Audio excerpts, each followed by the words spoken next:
Well, good afternoon, everybody. Obviously, all of us across the country are concerned about the potential impact of Hurricane Sandy. This is a serious and big storm.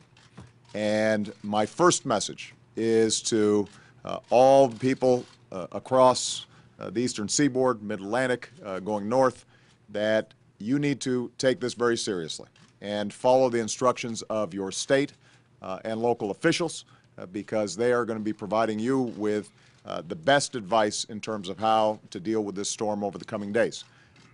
We've just had an excellent meeting with the FEMA team here, the various agencies that are in charge, including the Department of Defense, Department of Energy, and others that are going to need to respond very quickly. Under Craig Fugate's leadership here at FEMA, we've had a chance to talk to the regional officials as well, and I just had a phone call with the governors of the potentially impacted states, as well as some of the major cities in the region.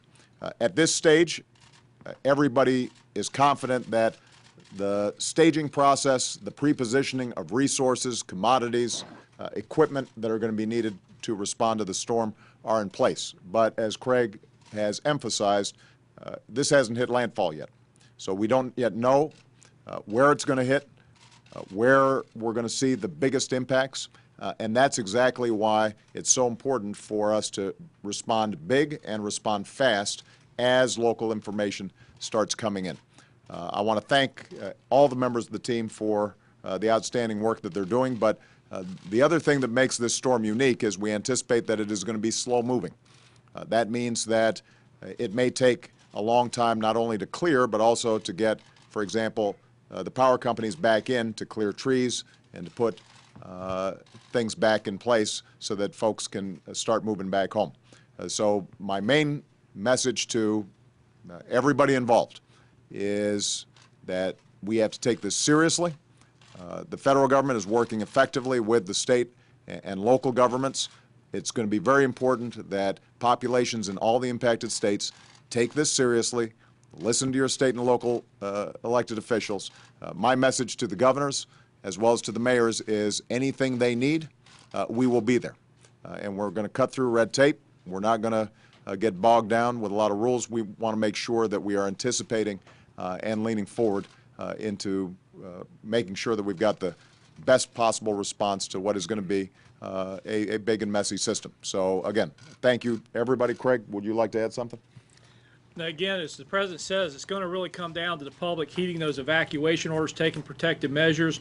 If they haven't gotten ready, they can go to ready.gov, get information on how to protect them and their families, but also check on your neighbors. This is going to be a big storm. We need to be there for each other. Okay. Let me emphasize that again, ready.gov for the general public. If you need to know how to respond, that's where you can get centralized information. But I think Craig's point is exactly right.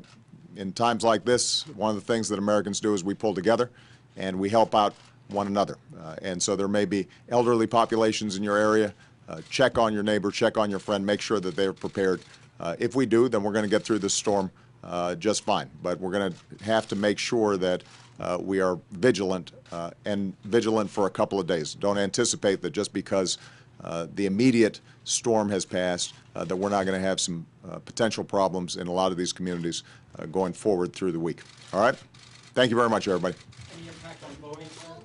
Thanks, guys. We're going out the back door. We don't anticipate that at this point, but we're obviously going to have to take a look.